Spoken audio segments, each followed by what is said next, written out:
My name is Martin and welcome back to another video. So in the last video that we did, we looked at Edge Hill, we looked at the engine station, we looked at George Stephenson's cutting over in Liverpool at the Liverpool terminus of the Liverpool to Manchester Railway, and it was a fascinating place. In this video we're going to actually look at the Wapping Tunnel and we're going to walk down the Wapping Tunnel. I'm also going to show you where the Wapping Tunnel came out. I'm going to take a look at the Crown Street goods yard. Crown Street station was the Liverpool terminus of the Liverpool to Manchester Railway. The station was very short-lived, but in the end there was a goods yard around where the station was at Crown Street. So join us over in Liverpool and we'll take a look at the Wapping Tunnel, and we're going to get straight into it and start walking down the tunnel straight away.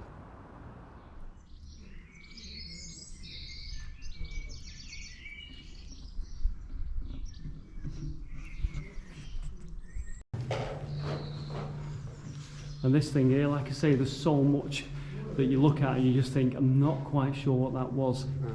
But look at this, you've got to look at that.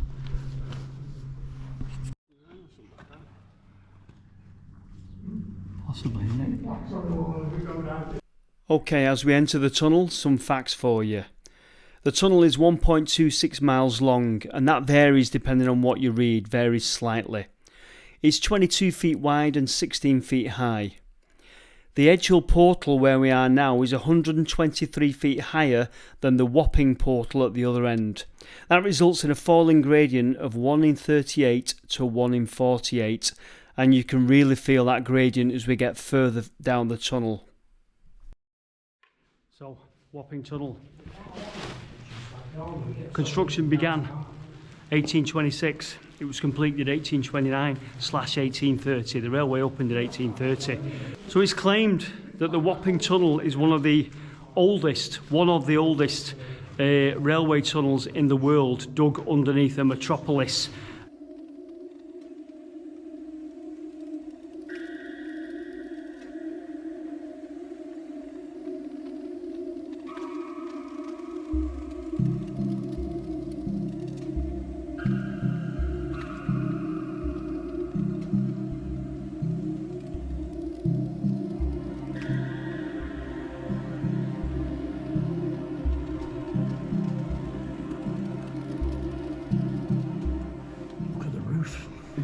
Ceiling, whatever. Yeah, it's unlined, isn't it? I'm going the other way. Can you go the other way?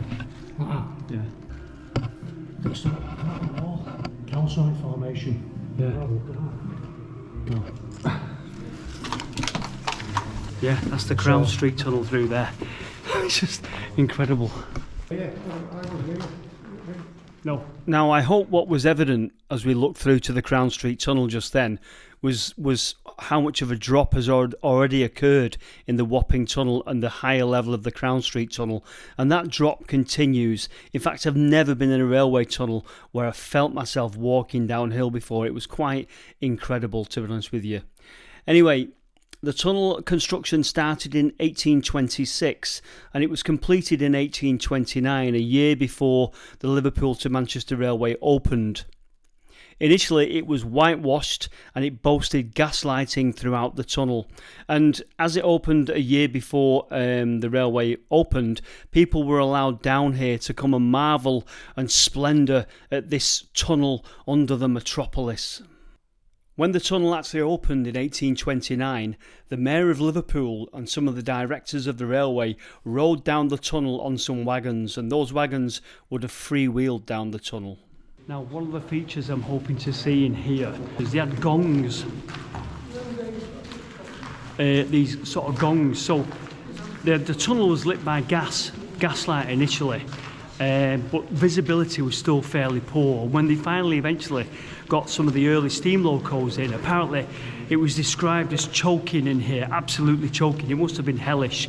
There are a couple of vents along the way and I'll talk about those, but they weren't enough. So they had these gongs and it was like a mechanism in the track, and as the truck went over it, it flicked a lever and made a gong on the side of a steel plate. And as I speak, here is one of the gongs. So not sure when these came in, but there had been accidents at the tunnel entrances just as you left the tunnel on either end. So they put these gongs in place to warn the drivers. So apparently the drivers got disorientated down there, and there would seem to be accidents occurring at the entrances and exits. They also warned any workers in the tunnel that there was an approaching train as well. Never seen this before in a tunnel. Absolutely unique as far as I'm concerned. This is amazing. The truck went over it, and it sort of acted like a gong. This thing hit this plate. That is incredible to see, because that dates right back to, I think, the early days of this tunnel. Let's see if it still gongs. Right. Obviously it's lost its sonorous ring, but yeah, it's not moving. It's not going anywhere.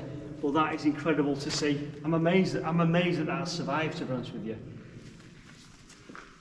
Proper relic, I mean, amazing.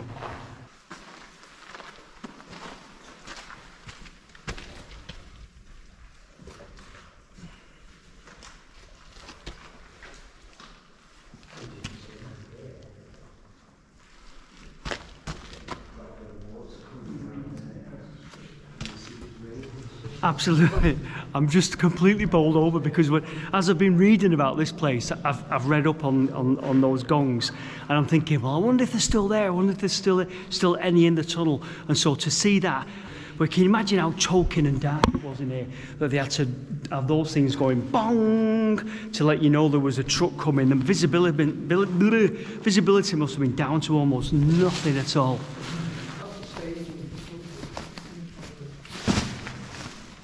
Look at the calcite formation. It's incredible, isn't it? Get the shadows off it. Quite up that way.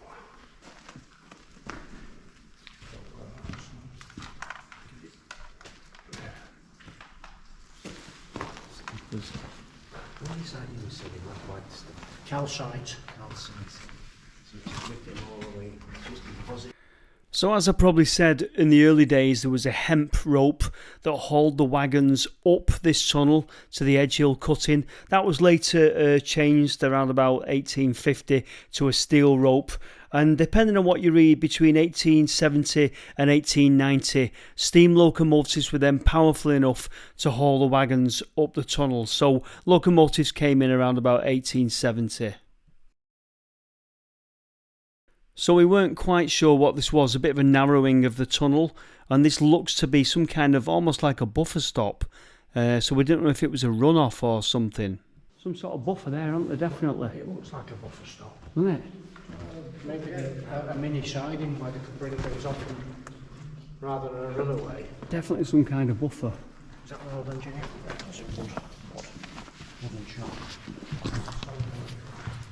We're guessing No, it's definitely the tunnel was originally gas lit, and we're guessing that this could be part of the original gas lighting. So hard to tell. I mean, the tunnel stood derelict since 1972, so it could be part of that original gas lighting system, could be electrical. We're living in hope and being looking on the positive side that we found something of an original feature, but is that gas? Is it electric? Who can tell? But it'd be lovely if that was part of the original gas lighting system. Is that Smithdown Lane? Yeah.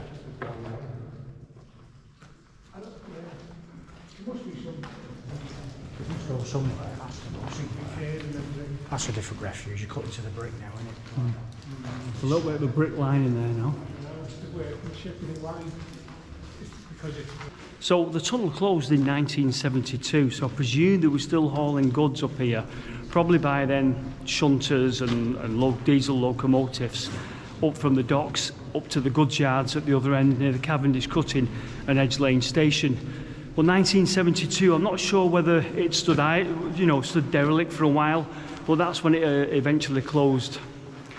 Just on the incline, you can definitely feel here that you're walking downhill, and we're walking downhill from Edge Lane station towards the Mersey Basin, really, in a way, towards the docks.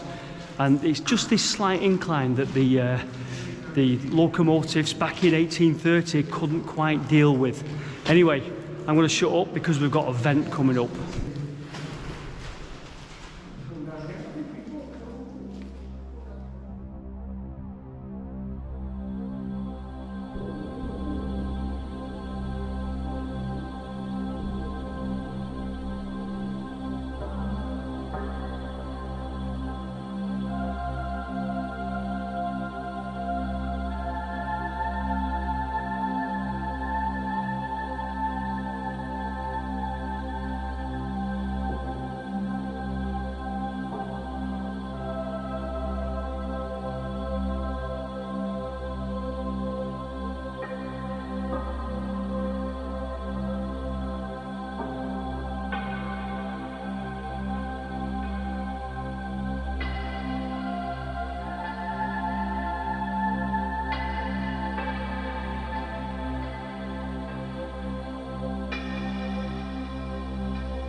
So here is the vents that were stood underneath in the Wapping Tunnel. Now something interesting, this is Crown Street Park. The old Crown Street station was here, the very first passenger railway station in the world. I'm going to show you a picture of that in a moment. And it got demolished, and I think 1836 it became defunct. But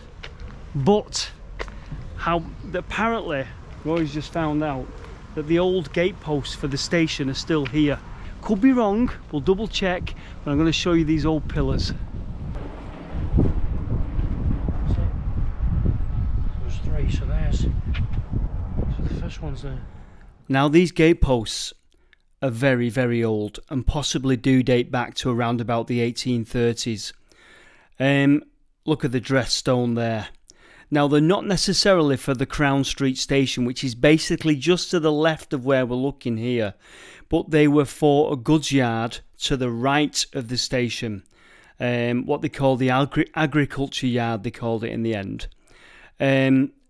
There they are on this old photograph. This photograph dates from 1972, and that building is dated back to the early part of the 19th century. So that building was possibly around when Crown Street Station stood there.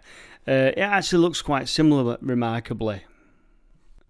Now, I know this video is about the Wapping Tunnel, but while we're here in Crown Street Park looking at the vent, I just want to discuss tie up some loose ends from the last video that we did. And the loose ends are the other two tunnels from the Edge Hill cutting, the tunnel on the far left, as you can see here, and the tunnel on the far right.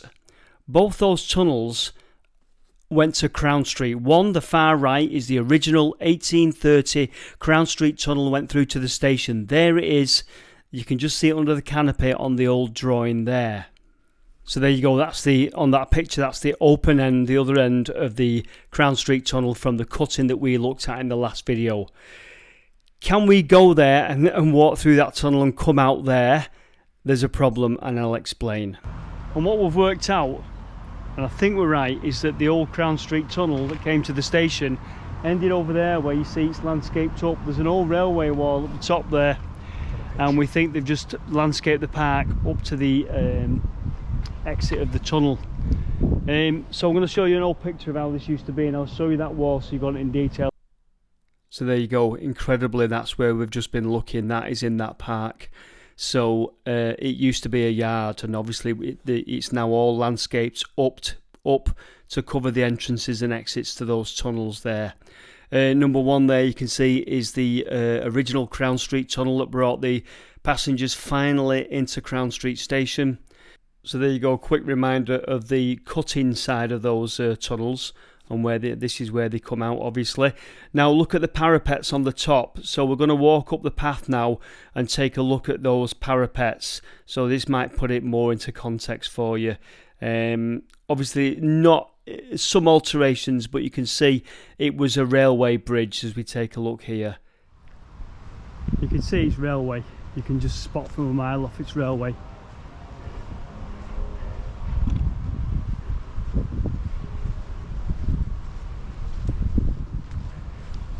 And you can see how the whole place has been banked up and landscaped now into a park.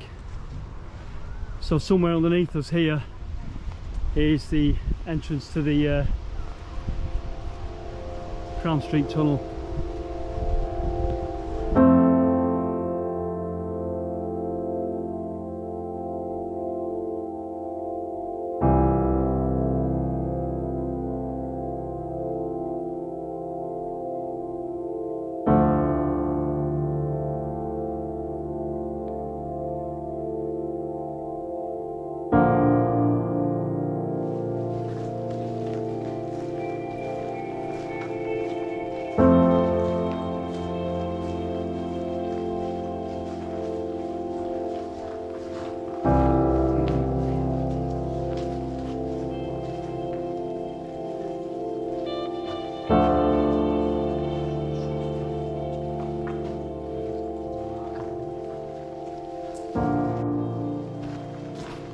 Bloody hell, I can't get over how downwards it slopes. Yeah.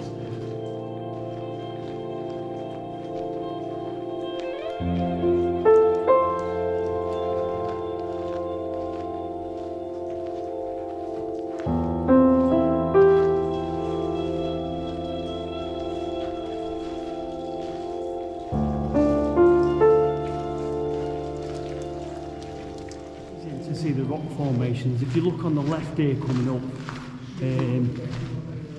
just look at that, the way that rock is at an angle there, and that is all natural. Must have been quite a thing for the workers back in the day in 1826, 1827 to be cutting through this and looking at this rock formation that obviously had not been seen like that for millions of years. And the layers in it are just incredible, absolutely incredible. Look at the bloody layers in that. Looking back in ancient history there. Fossils. And as the tunnel is on a decline, more and more of those layers become exposed. It really is a fascinating tunnel, this.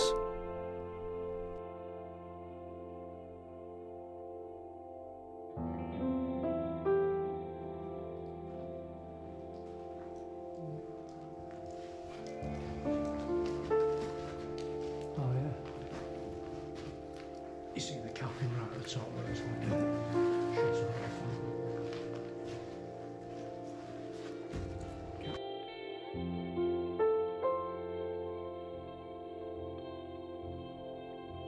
All the water's heading downwards towards the end of the tunnel, and as we get to the end of the tunnel it is flooded apparently, so we won't be able to get right to the very end of the tunnel because, like I say, it's flooded, and apparently it's about waist deep, but we'll see what it's like when we get there.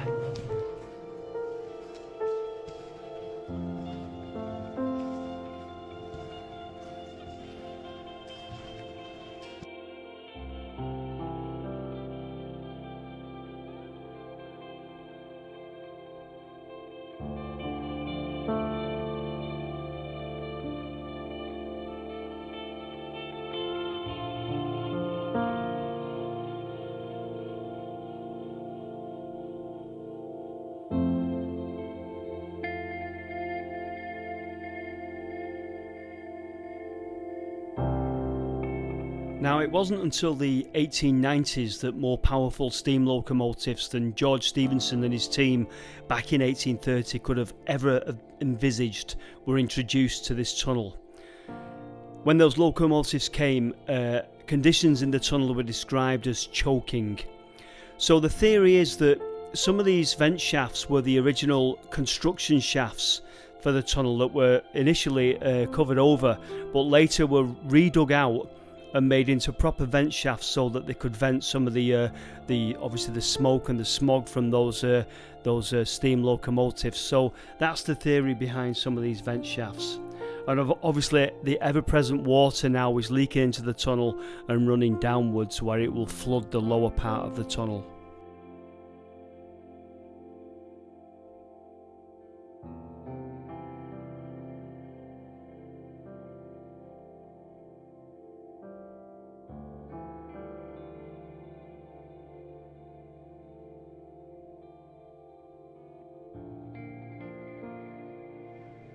Number 9. Number 6. Look at that. Incredible. That wasn't delivered. Bit of a sand. Liverpool beach. Sandstone. Oh.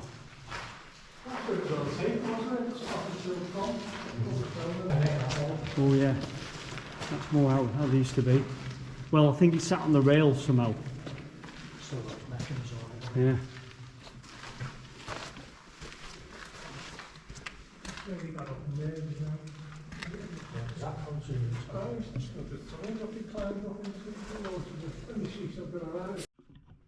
Right, so we've got an interesting feature here.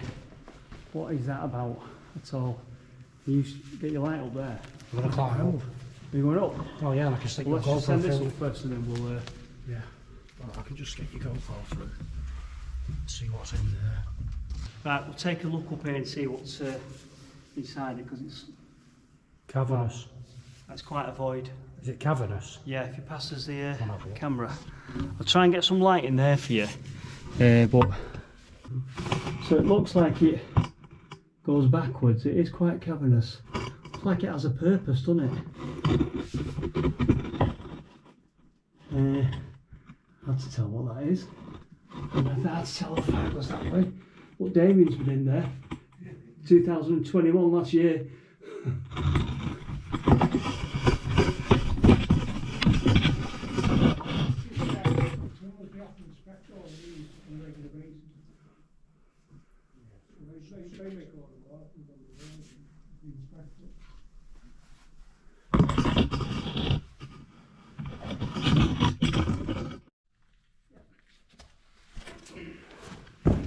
Not sure what that was.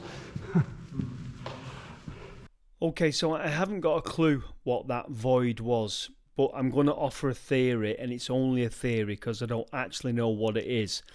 But I'm going to quote from a site called Subterranean Britannica. Wonderful site. Check it out if you get a chance. So here goes. I'm going to quote from that website now. The Wapping Tunnel was designed by George Stephenson, and the line of its route was surveyed by T.L. Gooch. The engineer appointed to build the tunnel was Charles Vignoles, and work began in 1826, as you know. To construct the tunnel, a number of vertical shafts were sunk from which pilot headings were excavated in both directions until they met. During the construction, houses in Great George Square, up above, were threatened with collapse, and Joseph Locke submitted a report showing that serious errors had been made in the original survey. Charles Vignoles resigned, and Locke was given the task of completing the tunnel. He cut side shafts that were used to check the alignment and correct the errors of the tunnel, and the tunnel was eventually complete in 1829. So, is that one of those side shafts, one of those side tunnels? Who can tell? But there you go, there's a bit of extra information for you. Close together. That's strange, isn't it? I wonder if why there's two there so close.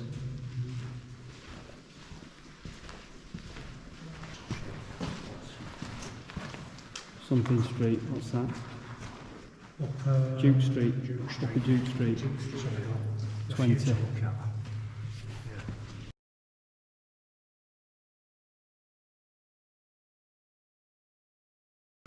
That's quite interesting. You see how they've used blocks there. We've not seen that anywhere else in the tunnel. Got bricks, stone and blocks. And over here we've got another refuge. So that's something mounted in there, isn't it? Yeah, there's stickers.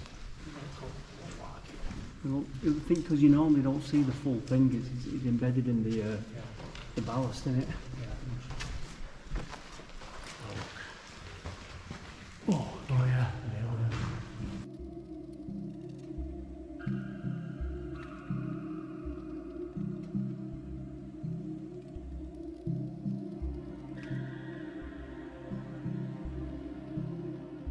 So a cap shaft. Now just ahead here, Merseyrail cuts into the tunnel, actually crosses over the top of the tunnel. I'm going to ask Mike, who's with us, which actual line this is, because I think he knows. But I'll just show you the view ahead. We've got concrete and we've got brick cutting through the tunnel. What is it, Mike? That's the Northern Line, which goes from Hunts Cross through to Southport. Central Station used to be above ground, but when they connected the Hunts Cross line to the Southport line, they had to drive that underneath the city centre, so they had to lower the track bed. So this is what this is here. So is it Merseyrail? It's the Northern Line. Great George Stephenson is as a reference point. Yeah, so that's the main road just in front of the Anglican Cathedral at the bottom of the hill. Connecting up next to Chinatown and the Chinese Arch. Can you spell it? Well, just like how we're trying to find church, I'm waiting for 2 Jan Friday. Find Chinese for the... Oh, I can smell it now, before something will happen. Yeah. I feel like we've been walking forever, and yet the entrance is just down there. With the gong. With the gong.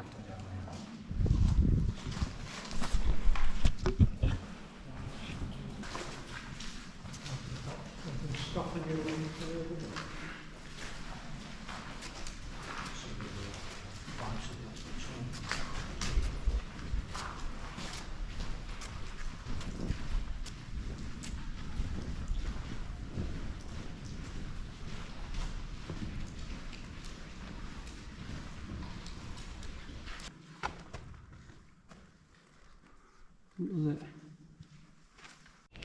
So this is as far as we can go. As you've seen, as we've been walking along, you've seen the water on the floor of the tunnel all running down this way, heading downwards, and the rest of the tunnel out is flooded, probably about waist deep, but just in the distance there, Merseyrail, in the distance there you can see the light, and that is the end of the tunnel down there.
Okay, so different day.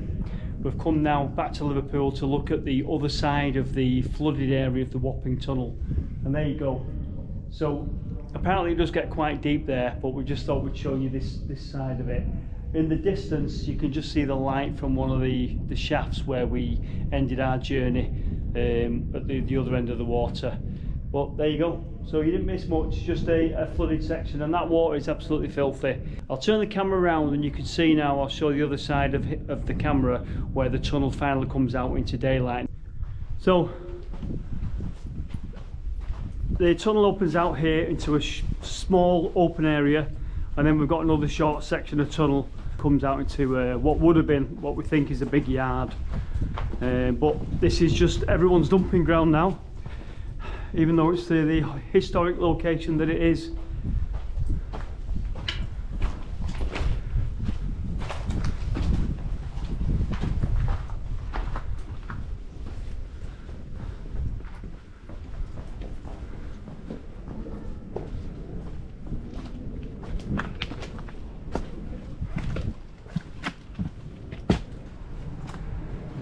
So people have obviously thrown stuff off the top there, down here. Although it is a sort of place we feel at home nowadays.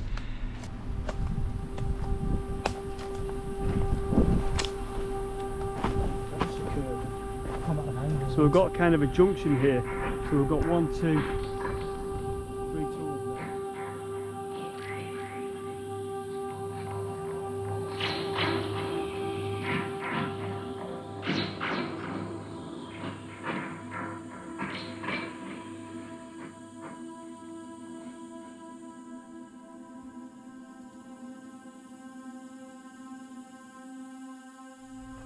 This one is blocked up. What's it like in there? Brick, they all come out in the same place, in that industrial thing. Yeah, this is, we just go up here a minute. We just take a quick peek up here.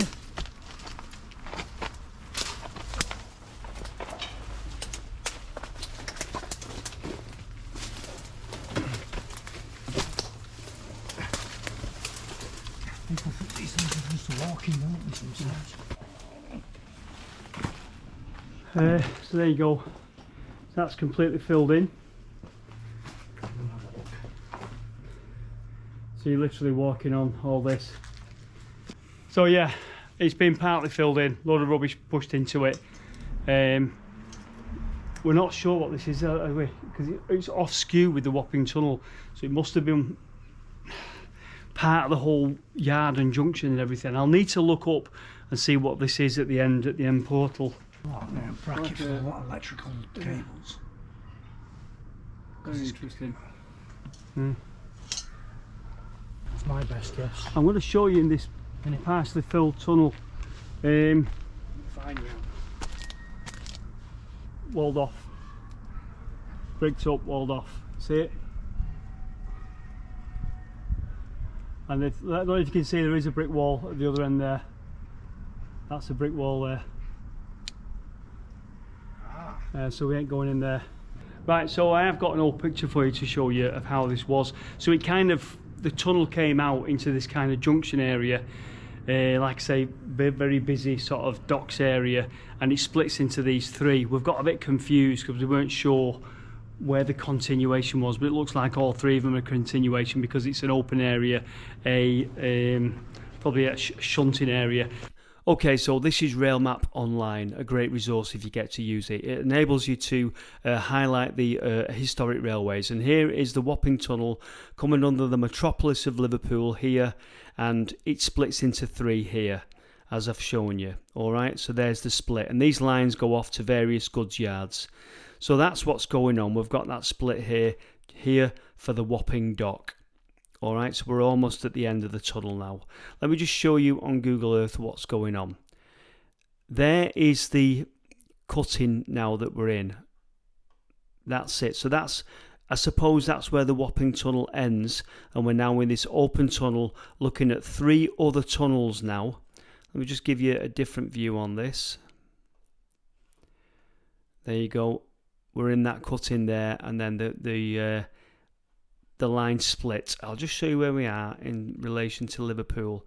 There you go. There's the Wapping Dock there. So if we just go back to that cutting there now, where have we gone? There we are. You'll see here one of the tunnels, the far left tunnel as we looked at it, came along here and opened out into this big, what was a railway yard. I'll be showing you this in a bit. This is a huge railway yard and it's still there, but as you can see, it's a car park now. So there you go. I'm just going to show you now on the National Libraries of Scotland maps. There you go. There's the Wapping Tunnel comes along here. There's the split into three, and as you can see, they go off. This one comes into this big goods station I've just shown you. One in this way, one comes along here, and then one goes, I presume, over here. But that's how it is. And then there's the Wapping Dock there. So that's basically what's going on. So in a moment, we're going to, I've shown you these two disused ones here that were filled in. We're going to walk along here, and we're going to finally come out of the Wapping Tunnel here. And then I'm going to show you that what's left of the goods station. As I've just told you, it's now a car park. As we're looking at old photos, we're just discovering more bits about this area where we are. This little open area. Looks like down here, at the first open part of where the tunnel first opens out into this yard area, there was a signal box over in the corner of the wall. I'm probably going to show you a picture. We think we've seen some remains of something. It just looks like a hole in the wall, to be honest with you, but it probably was where this old signal box stood. Impossible to navigate around here now, it's so full of shit, if you don't mind me saying. Let's have a look. I'm going to poke the camera through the bushes and you can have a look at what we can see.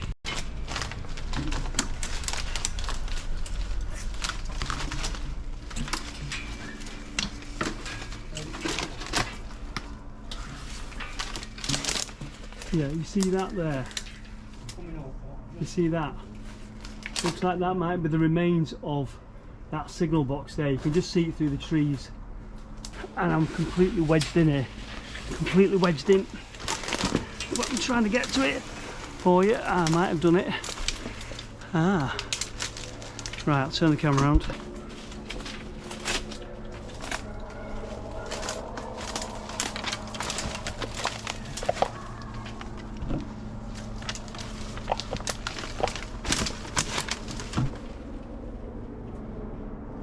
Now there's a kind of a shelf there. You see that? But definitely been something there, hasn't there?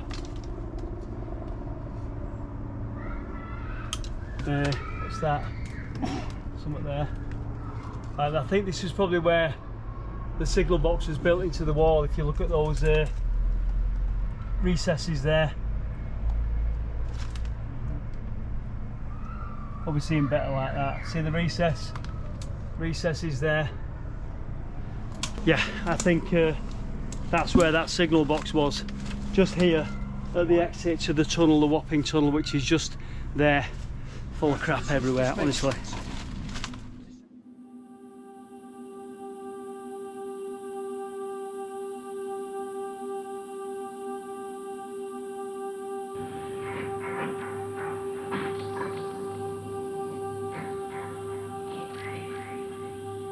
So there you go, as we suspected, it was a signal box.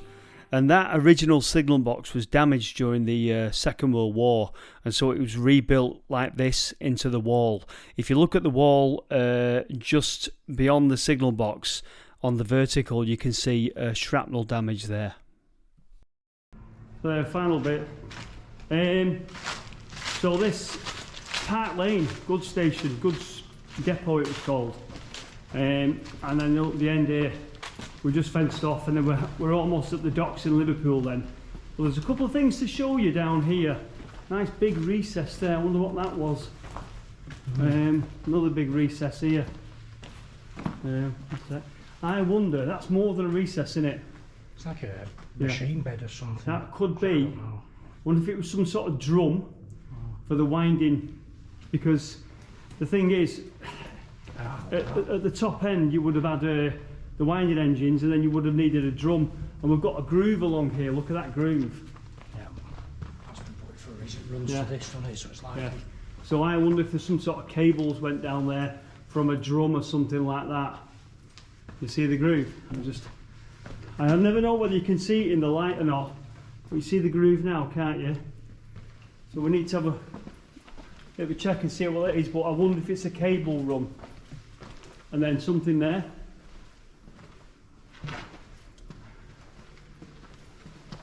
And then the groove comes to that, whatever that was. Like I say, so there's all sorts in the walls here. It's incredible, just incredible.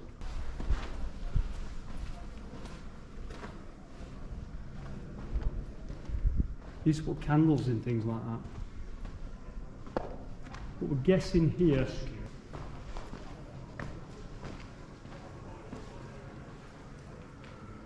Big recess there. Another recess there. So, there you go. We're at the end of the tunnel. It now comes out into the street. You can see the daylight on me, and that's where we are. End of the Wapping Tunnel. So we think this over here was a big railway yard. No.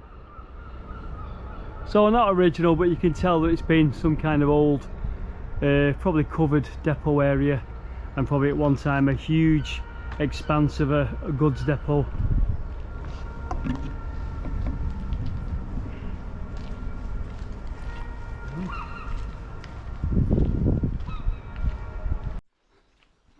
Right, well, that was incredible, almost a religious experience. Last time I felt like that, I was at the trapdoor in the Rochdale Canal. It was absolutely incredible. I had to contain myself though, because I'm a guest today.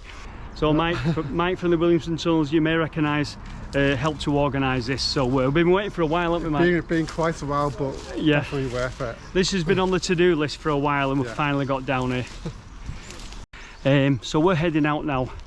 I'm going to sign out. Hope you enjoyed the video. Take care, and I shall see you in the next time from the birthplace of the railways and George Stephenson's masterpiece. Bye.